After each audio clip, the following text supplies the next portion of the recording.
नमस्कार दोस्तों, channel 4 news India पर आपका एक बार फिर से स्वागत है। मैं हूं प्रदीप डबास। किसान आंदोलन को 5 दिन पूरे हो गए। इस दौरान 3 दौर की बातचीत हो चुकी है सरकार के साथ, लेकिन कोई नतीजा नहीं निकला है। इतवार को फिर से चौथे दौर की बातचीत होनी है। उम्मीद की जा रही है कुछ नतीजा निकलेगा। सरकार किसानों की मांगे मानेगी या नहीं मानेगी, कितनी मांगे मानी जाएगी, किसान कितने संतुष्ट होते हैं, ये कल देखा जाएगा। लेकिन आज 5वें दिन किसानों ने अपने आंदोलन को थोड़ा तेज किया है। टोल फ्री किए गए और पंजाब और हरियाणा में किसानों ने ट्रैक्टर मार्च निकाले। एक बड़ा डेवलपमेंट यह है कि पंजाब के बड़े किसान संगठन बीकेयू उग्राहा ने भी इस आंदोलन में शामिल होने का ऐलान कर दिया है। उधर हरियाणा में गुरनाम सिंह चढ़ूनी गुट ने भी इस आंदोलन के समर्थन में प्रदेश के कई जिलों में तहसील स्तर पर ट्रैक्टर यात्राएं निकाली, या यूं कहें ट्रैक्टर मार्च निकाला। टोल फ्री किया गया। किसानों की साफ मांग है कि सरकार एमएसपी पे कानून लेकर आए। जब तक ये कानून नहीं आता है तब तक वो पीछे नहीं हटेंगे। किसान संगठन के नेता या किसान मजदूर संघर्ष समिति या कमेटी के संयोजक सरवण सिंह पंढेर का साफ कहना है कि सरकार चाहे तो अध्यादेश लाकर एमएसपी पे गारंटी दे सकती है। किसानों का कहना है कि वो कोई नई मांग लेके नहीं आए हैं, बल्कि सरकार से केवल वो मांग कर रहे हैं जो सरकार ने वादा किया था उसे पूरा किया जाए। इसको लेके किसान संगठनों ने आज पंजाब में पूर्व मुख्यमंत्री कैप्टन अमरिंदर सिंह के घर के बाहर तंबू डाल दिया है। सुनील जाखड़ के घर के बाहर तंबू गाड़ दिया है। किसानों का कहना है कि कैप्टन अमरिंदर सिंह जब कांग्रेस में होते थे तो वो उस कमेटी में शामिल थे जिसमें स्वामीनाथन आयोग की सिफारिशों को लेकर चर्चा की गई थी, और उस वक्त भी उन्होंने कोई फैसला नहीं लिया था। निश्चित तौर पे एमएसपी को गारंटी के रूप में दिए जाने की मांग किसानों की बड़ी मांग है। सरकार इसको किस तरह मानती है, मानेगी भी या नहीं मानेगी, ये देखना होगा, क्योंकि सरकार का और तमाम दूसरे अर्थशास्त्रियों का कहना है कि इससे सरकार पे बड़ा आर्थिक बोझ पड़ने जा रहा है। देखना होगा इसका क्या नतीजा निकलता है। इसके अलावा किसानों की जो दूसरी मांगे हैं उन पे भी चर्चा कर लेते हैं। किसान चाहते हैं कि स्वामीनाथन आयोग की सिफारिशों को सरकार लागू करे, क्योंकि 2013 में जब पहली बार भारतीय जनता पार्टी चुनाव मैदान में नरेंद्र मोदी का चेहरा लेके उतरी थी तो उस समय वादा किया गया था कि सत्ता में आने के बाद पहली कलम से स्वामीनाथन आयोग की सिफारिशों को लागू किया जाएगा। इसके अलावा किसानों की यह भी मांग है कि मनरेगा के तहत मजदूरों को साल में 200 दिन कम से कम काम दिया जाए और 700 रुपये मजदूरी निर्धारित की जाए। यह बड़ी मांग है।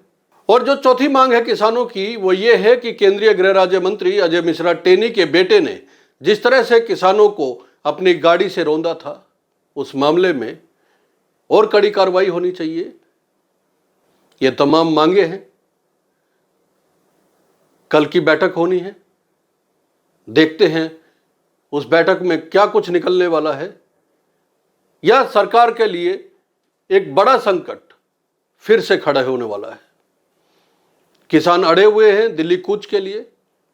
हरियाणा की सीमाओं पर पंजाब की ओर से किसान रोके गए हैं जो आ रहे थे। उन पे किसानों का आरोप है कि ड्रोन से हमला किया गया है, आंसू गैस के गोले छोड़े गए हैं। कुछ किसानों का कहना है कि गोलियां तक चलाई गई है। ये बड़े आरोप हैं। पिछली बार जब मीटिंग हुई थी तो केंद्रीय मंत्रियों के सामने किसान उन गोलियों के खोल और जो गोले दागे गए थे उनके खोल लेकर पहुंचे थे और केंद्रीय मंत्रियों के सामने वो खोल रख दिए थे।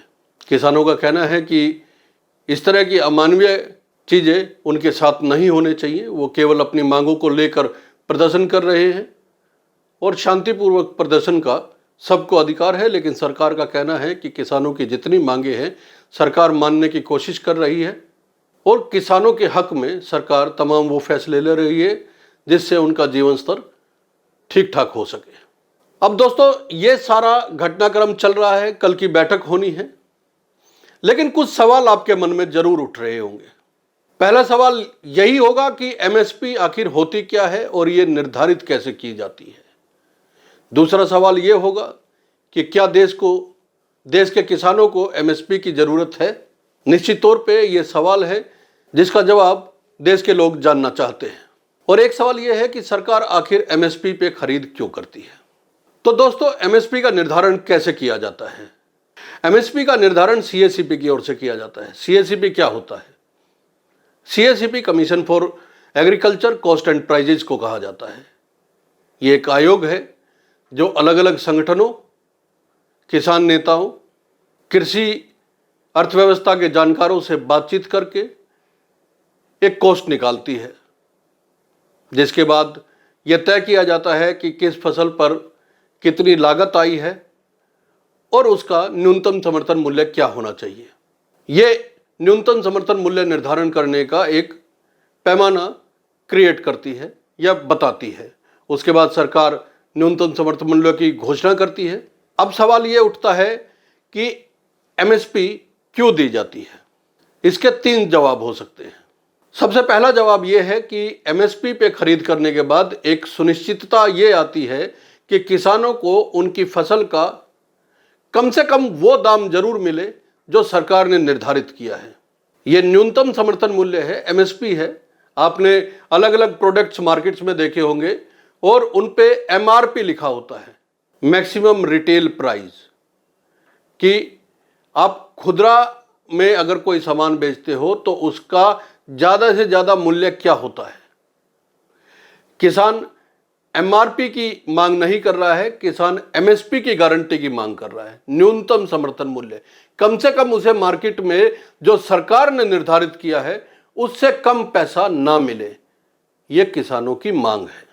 और सरकार इसलिए एमएसपी पे खरीदती है कि एक सपोर्ट किसान को रहे कि भविष्य में इससे कम ना ले। किसान इसकी गारंटी चाहता है कि सरकार तो एमएसपी पे खरीद लेती है, लेकिन कोई प्राइवेट प्लेयर अगर मार्केट में आता है तो वो भी इससे कम ना खरीदे। दूसरा, एमएसपी पे खरीद की बड़ी वजह यह है कि किसानों के पास कोल्ड स्टोरेज नहीं होते हैं और अगर फसल का भंडारण ठीक से ना हो तो वो खराब हो जाती है। तीसरा, एमएसपी की खरीद का एक कारण यह भी है कि तमाम फसलें जो भारत में होती है जिनको सरकार खरीदती है वो मौसमी फसलें होती है। इसको इस तरह देखा जा सकता है कि गेहूं की बिजाई अक्टूबर आखिर या नवंबर शुरू में हो जाती है और उसके बाद मार्च आखिर और अप्रैल तक उसकी कटाई होती है। उसके बाद गेहूं की फसल मंडी में लाई जाती है और किसान उसको बेचता है। फूड कॉरपोरेशन ऑफ इंडिया यानी एफसीआई उसको खरीदती है। तो फसल के दाम उस दौरान सप्लाई ज़्यादा होने की वजह से घट ना जाए, इसलिए एमएसपी निर्धारित की जाती है। और इसका चौथा बड़ा कारण यह है कि किसानों के पास अक्सर पूंजी की कमी होती है। वो उस फसल को अगले सीजन तक अपने पास रोक नहीं पाता है। फसल बेच के ही उसके घर का गुजारा चलता है, इसलिए वो एमएसपी पे फसल बेचना चाहता है। तो ये थे उस सवाल के जवाब जिसमें पूछते हैं लोग कि एमएसपी क्यों देनी चाहिए या एमएसपी की मांग क्यों की जा रही है। दूसरा एक बड़ा सवाल ये उठता है कि क्या एमएसपी से कीमतें कंट्रोल होती हैं। इसका जवाब भी हाँ में है। जब सरकार एक मूल्य निर्धारित कर देती है तो निश्चित तौर पे उसकी कीमत कंट्रोल में आती है। कोई प्राइवेट प्लेयर भी अगर सरकार से खरीदना चाहता है तो उसे पता होता है कि इस फसल का न्यूनतम समर्थन मूल्य सरकार की ओर से कितना तय किया गया है और किसान भी जानता है। एमएसपी लागू करने का एक और बड़ा फायदा यह है कि जिन 23 फसलों पर किसान संगठन एमएसपी लागू करने की मांग कर रहे हैं, संगठनों का कहना है कि एमएसपी लागू होने के बाद तमाम 23 फसलों के कीमतों में इजाफा होगा। इससे डाइवर्सिफिकेशन यानी फसलों के विविधीकरण को बढ़ावा मिलेगा। किसान धान और गेहूं के अलावा भी दलहन तिलहन की फसलों पे कन्वर्ट हो पाएगा और इससे आयात भी कम होगा।